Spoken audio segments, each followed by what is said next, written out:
Hello everyone, good morning. आप सभी लोगों का बहुत बहुत स्वागत है आज के इस हमारे क्लास में।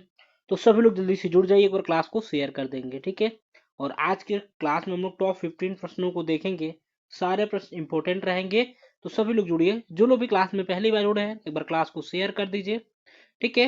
एंड चैनल को यदि आपने अभी तक सब्सक्राइब नहीं किया है तो प्लीज चैनल को सब्सक्राइब करेंगे एंड बेल आइकन को प्रेस करेंगे, ताकि वीडियो को नोटिफिकेशन डेली आप सभी लोगों को मिल सके, ठीक है। ये जो क्लासेस हमारी चल रही है ना, 15 क्वेश्चंस का सीरीज है वो भी, ठीक है। पूरे ऑप्शन को डिफाइन करके अच्छे से, तो आप लोग इसको मतलब फास्ट भी करके अगर देख सकते हैं, ठीक है। दोबारा देखना हो तो ऐसे पीछे के जितने भी क्लास है यदि आपने नहीं देखा है, ठीक है, तो आज मुझे लग रहा है 22 नंबर सेशन होगा।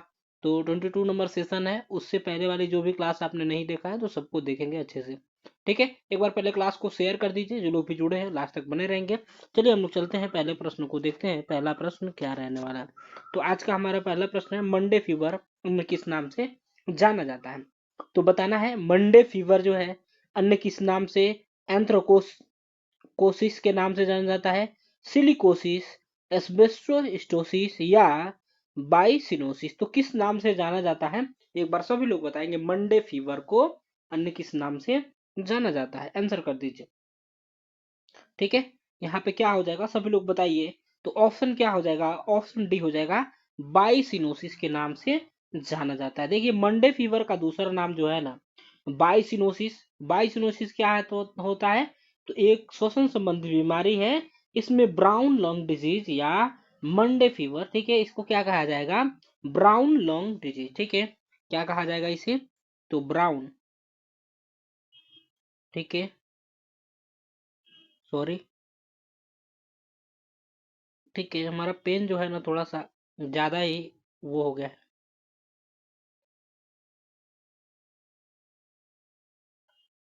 ठीक है, ज्यादा ही मोटा हो गया, इसको पतला कर लेते हैं, ठीक है। तो इसका क्या हो जाएगा यहाँ पे राइट आंसर, ठीक है, इसे क्या कहेंगे, तो ब्राउन कहा जाएगा, ठीक है दोस्तों। क्या कहा जाएगा यहाँ पे, तो ब्राउन लॉन्ग डिजीज, ठीक है। ब्राउन लॉन्ग डिजीज या मंडे फीवर के नाम से जाना जाता है। यह एक पर्यावरणीय बीमारी है जो मुख्य रूप से कपड़ा उद्योग में काम करने वाले लोगों को होता है, ठीक है। क्या होता है, तो पर्यावरणीय बीमारी जो कपड़ा उद्योग में काम करते हैं ना उनमें ज्यादा होता है।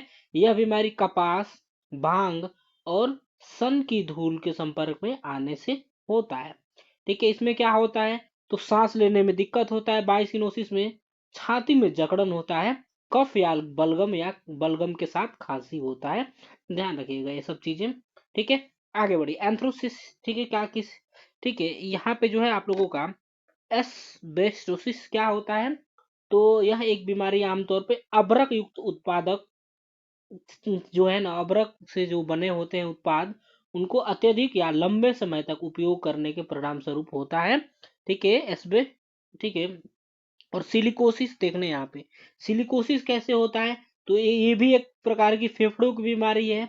यह सिलिका हाइड्राइड या सिलिका के छोटे छोटे कणों को सांस के जरिए अंदर जब जाता है ना तो ये होता है, ठीक है। एंथ्रोकोसिस क्या होता है, तो कोयले के कण या धूलों के कण के अंदर लेने से, यानी कि जो लोग भी कोयले में रहते हैं तो उनके अंदर जो जाएगा, ठीक है, तो उससे क्या होगा, जो कण जाएगा अंदर ना उसके वजह से क्या होगा, एंथ्रोकोसिस, ठीक है। तो चारों समझ में आ गया, ठीक है। लेकिन यहाँ पे मंडे फीवर का नाम अलग है सारा, ठीक है, जो है ना सांस से होने वाली बीमारी है, ये चीजें ध्यान रखना है। एंथ्रोकोसिस कोयले की धूल के कणों को अंदर जाने से होगा, ठीक है, ध्यान रखिएगा। तो ये सभी चीजें आप लोगों को समझ में आया होगा, ठीक है। ये कोयले से होगा, ठीक है। ये जो है आप लोगों का सिलिका हाइड्राइड से होगा, सिलिकोसिस।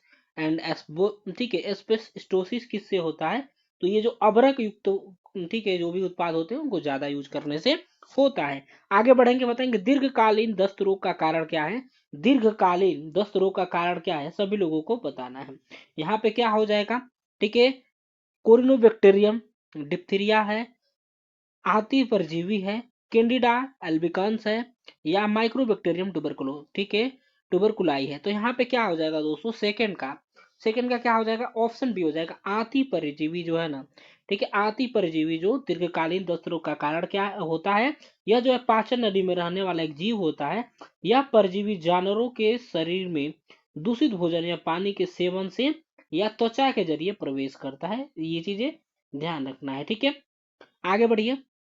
देखिए कोरियोनोबैक्टीरियम डिप्थीरिया को ऐसे क्या होता है, एक बैक्टीरिया है जो कि डिप्थीरिया नाम की बीमारी, ठीक है, इसके कारण क्या होता है, तो डिप्थीरिया होता है, ध्यान रखिएगा क्या होता है, ठीक है, डिप्थीरिया, ठीक है, इसके कारण क्या होता है दोस्तों, तो इसके वजह से क्या होता है, डिप्थीरिया होता है, जो सांस लेने में दिक्कत, दिल का दौरा, पक्षघात और मौत का कारण भी यह बन सकता है, यहाँ पे ध्यान रखिएगा, ठीक है।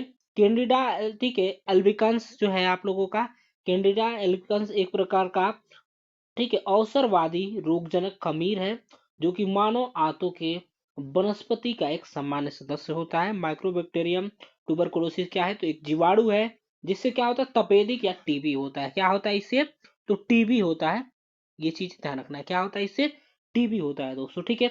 चलिए आगे बढ़ेंगे हम लोग, नेक्स्ट क्वेश्चन को देखिए, अगले प्रश्न को देखेंगे, बताइए यहाँ पे क्या हो जाएगा, दहन द्वारा प्राप्त नहीं होने वाला वायु प्रदूषक, यानी कि दहन क्या, तो जलता है ना जो चीज, उससे कौन सा नहीं प्राप्त होता है वायु प्रदूषक, आप लोगों को बताना है, ठीक है, दहन के द्वारा कौन सा वायु प्रदूषक, carbon dioxide, nitrogen dioxide, ammonia या सल्फर डाइऑक्साइड, तो यहाँ पे क्या हो जाएगा दोस्तों, ऑप्शन सी हो जाएगा, अमोनिया जो होता है ना, ठीक है, अमोनिया जो कि दहन के द्वारा नहीं प्राप्त होता है, ठीक है, यहाँ पे ऑप्शन के अकॉर्डिंग, ठीक है, यह एक तीक्ष्ण गंध वाली दहन, ठीक है, रंगहीन गैस होता है, यह हवा से हल्की होती है तथा वाष्प के घनत्व से ज्यादा होगा, ठीक है, यहाँ पे ध्यान रखिएगा, यह अति विषैला होता है, अमोनिया गैस जो होता है ना, अति विषैला होता है, और सभी पाए जाते हैं, कार्बन डाइऑक्साइड पाया जाता है, nitrogen dioxide and sulphur dioxide, जो कि दहन में पाए जाने वाला वायु प्रदूषक है।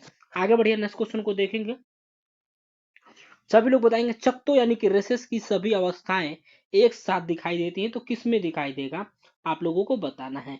चकते जो होते हैं ना, ठीक है, एक साथ किस में दिखाई देते हैं, टाइफाइड में, स्मॉल पॉक्स में, मीजल्स में या चिकन पॉक्स में, तो यहाँ पे सभी लोग जल्दी से एक बार बताइए क्या हो जाएगा, फोर्थ का आंसर करिए, तो ऑप्शन डी हो जाएगा, चिकन पॉक्स में हो जाएगा, ध्यान रखिएगा, यानी कि चकते रेसे सभी की सभी अवस्थाएं एक साथ, यानी कि दिखाई तो देखिए चकते तो सभी में दिखाई देंगे, लेकिन सभी अवस्थाओं की बात किया जा रहा है यहाँ पे, तो चिकन पॉक्स में दिखाई देता है, ध्यान रखिएगा, चिकन पॉक्स जिसे क्या कहा जाता है, तो छोटी माता, ठीक है, छोटी माता,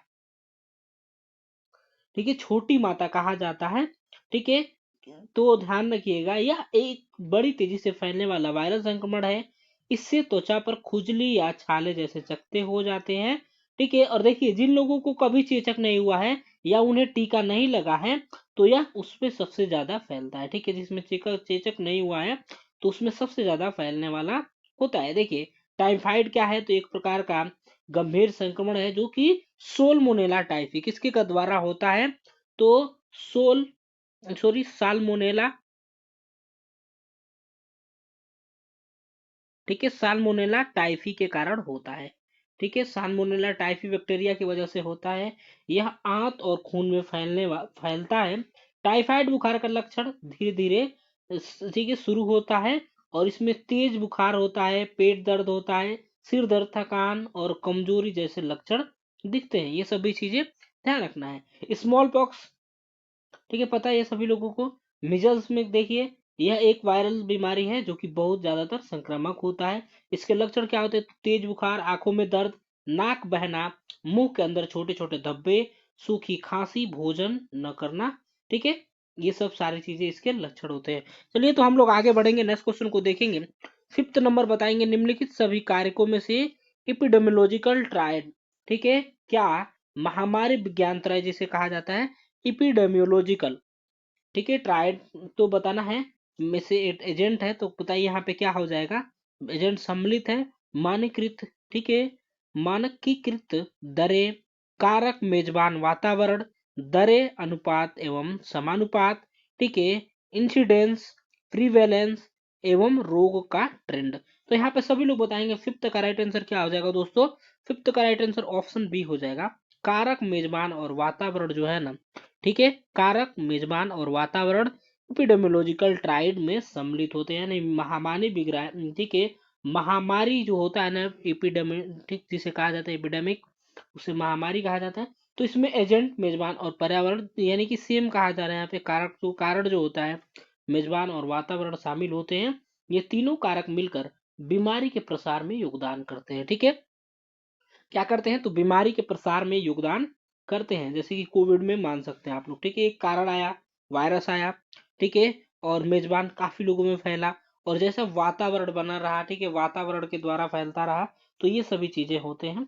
ठीक है, तो ये चीजें ध्यान रखना है। ठीक है, यह क्या कारक क्या होता है, तो यह बीमारी के कारण होता है, जैसे कि वायरस या बैक्टीरिया के कारण होगा। ठीक है, मेजबान क्या होगा, तो वह इंसान या जानवर जो बीमारी के प्रति संवेदनशील होता है। देखिए, पहले वायरस आया, फिर मेजबान के पास आया, ठीक है, फिर वातावरण, ठीक है, इसे वायु, मिट्टी, जल या ठीक है जलवायु परिवर्तन या अन्य कारकों में शामिल होता है। तो ये सभी चीजें आप लोगों को समझ में आ गया होगा। ठीक है, तीनों अच्छे से समझ में आ गया, क्लियर हो गया। ठीक है, यानी कि देखिए ठीक है, कारण कौन होता है, यानी कि एजेंट भी इसे कह सकते हैं, जिसमें क्या होता है, वायरस आया या बैक्टीरिया आया, ठीक है, कारण हो जाएगा वो, जिसके कारण हुआ। ठीक है, और मेजबान कौन होगा, वह इंसान या जानवर जो बीमारी के प्रति संवेदनशील, यानी कि जिसमें जानवर में फैलता है, मान लीजिए कि मनुष्य में फैलता है। एंड अगला क्या होगा, वातावरण जो है ना, ठीक है, यानी कि वायु के द्वारा कोविड वायरस फैला, ठीक है, वायु में, ठीक है, एक दूसरे को फैला, ठीक है, तो उसे वातावरण समझ में आ गया अच्छे से आप लोगों को। चलिए, तो हम लोग आगे बढ़ेंगे, नेक्स्ट क्वेश्चन को देखेंगे। 6ठे नंबर को देखिए, काली खांसी किसके कारण होती है, काली खांसी किसके कारण होती है, तो सभी लोग यहाँ पे जल्दी से बताएंगे क्या हो जाएगा।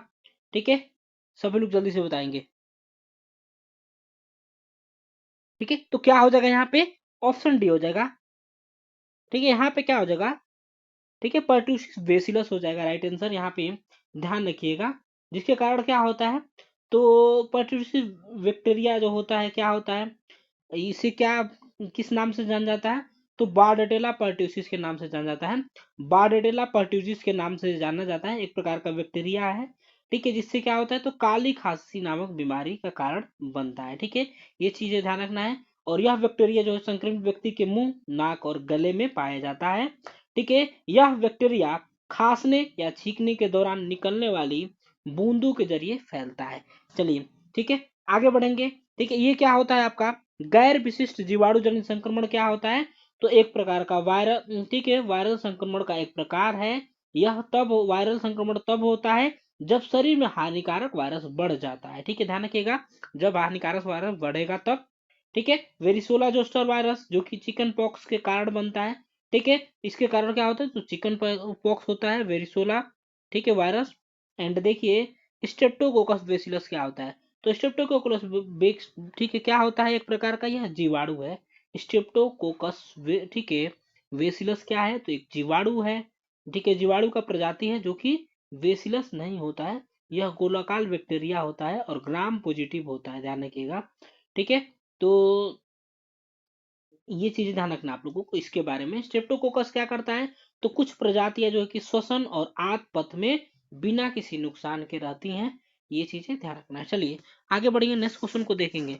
7 नंबर बताएंगे, मेरुदंड की साइड टू साइड वक्रता को कहा जाता है, तो बताइए सभी लोग क्या कहा जाता है, मेरुदंड के साइड टू साइड वक्रता को, ठीक है, कुबड़ापन कहा जाएगा, पार्श्व कुब्जता, ठीक है, डिस्प्लेसिया या एपीफिसिस। तो सभी लोग जल्दी से बताइए यहाँ पे क्या हो जाएगा, आंसर करिए। तो क्या हो जाएगा 7 का ऑप्शन, क्या हो जाएगा, पार्श्व कुब्जता कहा जाता है, ऑप्शन बी हो जाएगा दोस्तों। ठीक है, पार्श्व कुब्जता हो जाएगा, यानी कि क्या होता है, ठीक है, स्केलियोसिस, ठीक है, अक्सर यौन से, ठीक है, ये क्या होता है, जिसे पार्श्व कुब्जता, जिसे क्या कहा जाता है, तो स्कोलियोसिस कहा जाता है। यह जो है अक्सर यौवन से ठीक पहले ही विकास की गति के दौरान होता है, जब विकास होता रहेगा उससे पहले ही ये होता है, ध्यान रखिएगा, पार्श्व कुब्जता। ठीक है, तो ऑप्शन क्या हो जाएगा यहाँ पे, बी हो जाएगा। ठीक है, आगे बढ़िए। और कुब्जता, ठीक है, ठीक है, यहाँ पे देखिए, जो आप लोगों का डिस्प्लेसिया दिया गया है ना, डिस्प्लेसिया, तो एक ऐसी स्थिति होती है जिसमें क्या होता है, तो कोशिकाएं असामान्य रूप से बढ़ती हैं या विकसित होती हैं। एक बार सभी लोग क्लास को शेयर करिएगा, वीडियो को सभी लोग एक बार लाइक कर दीजिए। ठीक है, एक बार सभी लोग वीडियो को लाइक करिए एंड क्लास को शेयर कर दीजिएगा। ठीक है, सभी लोग शेयर करिए, ध्यान रखिएगा। ठीक है, और एपीफिसिस क्या है, तो एपीफिसिस क्या है, तो लंबी हड्डियों के सिरों पर पाया जाने वाला एक चौड़ा हिस्सा होता है, ठीक है, यह जोड़ों से जुड़ा होता है और हड्डियों को मजबूत करता है, ध्यान रखना है। चलिए आगे बढ़ेंगे, नेक्स्ट क्वेश्चन को देखेंगे। 8 नंबर बताएंगे, ठीक है, कौन सा रोग में प्रतिरक्षण दीर्घ स्थायी नहीं होता है? तो रोग में प्रतिरक्षण दीर्घ स्थायी नहीं होता है, आप लोगों को बताना है। 8वें नंबर का आंसर करिए। तो 8वें नंबर का सभी लोग यहाँ पे बता दीजिए क्या हो जाएगा। तो इन्फ्लुएंजा जो है, इन्फ्लुएंजा जो है ध्यान रखिएगा, ठीक है, इन्फ्लुएंजा जो कि प्रतिरक्षण दीर्घ स्थायी नहीं होता है। इन्फ्लुएंजा या जिसे फ्लू कहते हैं, एक संक्रामक वायरस है जो नाक, गले और फेफड़ों को प्रभावित करता है। क्या करता है? तो नाक, गले और फेफड़ों को प्रभावित करेगा। यह एक श्वसन रोग होता है, ठीक है, श्वसन रोग होता है जो कि हवा के जरिए एक व्यक्ति से दूसरे व्यक्ति में फैलता है। ठीक है, काली खांसी मैं आपको बता ही चुका हूँ, ठीक है, जिसे कुकर खांसी भी कहा जाता है, खास तौर पे शिशुओं के लिए खतरनाक होता है ये। डिप्थीरिया जिसे गलघोटू कहा जाता है, ठीक है, गलघोटू नाक और गले की एक गंभीर संक्रामक जीवाणु संक्रमण जिसे टीके के द्वारा आसानी से रोका जा सकता है डिप्थीरिया को। कंठमाला, ठीक है, ध्यान रखिएगा। चलिए तो आगे बढ़िए, नेक्स्ट क्वेश्चन को देखिए। कंठमाला जिसे मम्स, तो आगे बढ़िए, नेक्स्ट क्वेश्चन को देखेंगे हम लोग। एक बार बताइए 9th नंबर, ठीक है, स्लाइडिंग हाइटल हर्निया का एक सर्वाधिक सामान्य लक्षण कौन सा है? तो बताइए, स्लाइडिंग हाइटल हर्निया का एक सर्वाधिक लक्षण बताना है आप लोगों को, कौन सा है इसमें से बताना है। पूर्णता का एहसास होना, ठीक है, श्वसन में कठिनाई होना, या रिफ्लेक्स गेस्टो इसोफेजियल। तो यहाँ पे क्या हो जाएगा? तो बताइए क्या हो जाएगा? स्लाइडिंग हाइटल हर्निया तो यह तब होता है जब पेट का ऊपरी हिस्सा ग्रसनी के निचले हिस्सा डायफ्राम से होकर छाती के गुहा में ऊपर की ओर खिसक जाता है, तब होता है क्या? तो हाइटल, स्लाइडिंग हाइटल हर्निया, ठीक है। तो यहाँ पे क्या हो जाएगा? 9th का क्या हो जाएगा? ऑप्शन सी हो जाएगा, यानी कि क्या हो जाएगा? रिफ्लेक्स गेस्ट्रो इसोफेजियल के कारण होता है, ठीक है, रिफ्लेक्स गेस्ट्रो इसोफेजियल के कारण होता है, ध्यान रखिएगा। ये जो है ना क्या होता है? तो एक पाचन से जुड़ी बीमारी है जिसमें क्या होता है? पेट के एसिड या पित्त की वजह से, ठीक है, खाने की नली की अंदरूनी परत में जलन होती है, ठीक है। इसमें क्या होता है? रिफ्लेक्स गेस्ट्रो इसोफेजियल में क्या होगा? तो जो खाने की नली होती है उसके अंदरूनी परत में जलन होता है, ठीक है। आगे बढ़िए, ठीक है, नेक्स्ट क्वेश्चन को देखेंगे। 10th नंबर बताएंगे क्या हो जाएगा। निरंतर भूख कम हो, तो 10th का क्या हो जाएगा बताएंगे सभी लोग। एक बार क्लास को सब लोग शेयर करिए। निरंतर भूख कम होते जाना, तो जो उल्टी होने के तथा गंभीर वजन गिरावट के साथ होता है, तो निम्न किससे संबंधित है बताएंगे? स्टटरिंग से, एनोरेक्सिया नर्वोसा, बुलिविया नर्वोसा, या पीका से। तो सभी लोग यहाँ पे जल्दी से बताइए क्या हो जाएगा, ठीक है। तो ऑप्शन क्या हो जाएगा? ऑप्शन बी हो जाएगा यहाँ पे, यानी कि एनोरेक्सिया नर्वोसा से हो जाएगा राइट आंसर। यहाँ पे कल भी मैंने आप लोगों को बताया था क्वेश्चन। चलिए आगे बढ़िए, नेक्स्ट क्वेश्चन को देखेंगे। बताएंगे 11 नंबर का, दो प्यूबिस अस्थियां आगे की ओर मिलकर निर्माण करती हैं। तो दो प्यूबिस अस्थियां जो है आगे की ओर मिलकर निर्माण करती है। किसका निर्माण करेगी? कोकिक्स का करेगी, सिम्फाइसिस प्यूबिस का करेगी, ठीक है, सेक्रो कोकिजियल लिगामेंट का करेगा, या सेक्रो इलियक, ठीक है, जॉइंट का करेगा। तो यहाँ पे क्या हो जाएगा? तो ऑप्शन बी हो जाएगा, यानी कि किसका करेगा? तो सिम्फाइसिस प्यूबिस का करता है। दो प्यूबिस अस्थियां, ठीक है, आगे की ओर मिलकर क्या निर्माण करेगी? तो सिम्फाइसिस प्यूबिस का निर्माण करेगी। देखिए सिम्फाइसिस प्यूबिस, देखिए एक, ठीक है, उपास्थि युक्त जोड़ है जो कि श्रोणि मेखला में दाएं और बाएं प्यूबिस हड्डियों को बांधने का कार्य करता है। आगे बढ़िए, नेक्स्ट क्वेश्चन को देखेंगे। 12th नंबर बताएंगे, कौन सा प्रसव एक प्राथमिक चिन्ह है? ठीक है, कौन सा प्रसव का एक प्राथमिक चिन्ह बताएंगे? गर्भाशय संकुचन है, माँ द्वारा जोर लगाना, ठीक है, अंतरावच्छी दबाव है, या उदरीय संकुचन। तो कौन सा एक, सॉरी, प्रसव का एक प्राथमिक चिन्ह है बताना है आप लोगों को, तो जल्दी से बताइए, ठीक है। एक बार क्लास को शेयर करिए। तो क्या हो जाएगा? गर्भाशय संकुचन जो हो जाएगा ना, ऑप्शन ए हो जाएगा, यानी कि गर्भाशय संकुचन जो है प्रसव की प्राथमिक, प्रसव का एक प्राथमिक चिन्ह है गर्भाशय संकुचन। गर्भाशय की मांसपेशियों का लयबद्ध रूप से सिकुड़ना और ढीला होना होता है क्या? गर्भाशय संकुचन, ठीक है। और आगे बढ़िए। ये क्या होता है, अंतरावच्छी दबाव क्या होता है, तो किसी तरह पर विद्युत चुंबकीय विकिरणों को पैदा करने वाला एक प्रकार का ये दबाव होता है। यहाँ पे क्या हो जाएगा, तो गर्भाशय संकुचन हो जाएगा 12th का। आगे बढ़िए 13 नंबर बताएंगे, ओलिगोस्पर्मिया से तात्पर्य है। ओलिगोस्पर्मिया से क्या तात्पर्य है आप लोगों को बताना है। एक बार सभी लोग वीडियो को लाइक करिए एंड क्लास को शेयर करिए। वीर्य का अभाव, वीर्य में शुक्राणु नहीं, मृत शुक्राणु या 20 मिलियन से कम शुक्राणुओं की संख्या। तो सभी लोग जल्दी से बताएंगे क्या होता है, ओलिगोस्पर्मिया। ठीक है, ओलिगोस्पर्मिया का मतलब क्या होता है, तो किसी पुरुष के वीर्य में शुक्राणुओं की संख्या कम होना, जिसे क्या कहा जाता है, ओलिगोस्पर्मिया कहा जाता है। इसे कम शुक्राणुओं की संख्या के नाम से भी जाना जाता है। यह एक पुरुष प्रजनन स्वास्थ्य समस्या है। ओलिगोस्पर्मिया की वजह से गर्भधारण करने में दिक्कत हो सकती है। चलिए, तो WHO के अनुसार क्या माना जाता है, तो वीर्य में शुक्राणुओं की संख्या 15 मिलियन से कम होने पे इसे ओलिगोस्पर्मिया, ठीक है, 15 मिलियन से यदि कम होगा ना, तो उसे ओलिगोस्पर्मिया माना जाता है। यहाँ पे क्या हो जाएगा, तो ऑप्शन क्या हो जाएगा, ए हो जाएगा। ठीक है, वीर्य का अभाव हो जाएगा। यहाँ पे ध्यान रखिए, सॉरी क्या होगा यहाँ पे आप लोगों का 13 का, तो ऑप्शन डी होगा। 20 मिलियन से कम शुक्राणुओं की संख्या को कहा जाता है यहाँ पे ओलिगोस्पर्मिया। ठीक है, ध्यान रखिएगा, 20 मिलियन से कम शुक्राणुओं की संख्या यदि होगी तो उसे ओलिगोस्पर्मिया कहा जाएगा, यानी कि ऑप्शन ए हो जाएगा, सॉरी ऑप्शन डी हो जाएगा, ए नहीं डी हो जाएगा।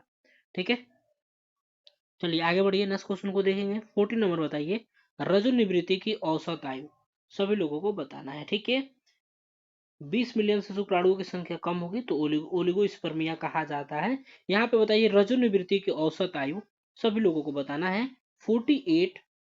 ठीक है, 48 ईयर होगा, 40 ईयर, 45 या 51। तो यहाँ पे क्या हो जाएगा, सभी लोग जल्दी से बताइए।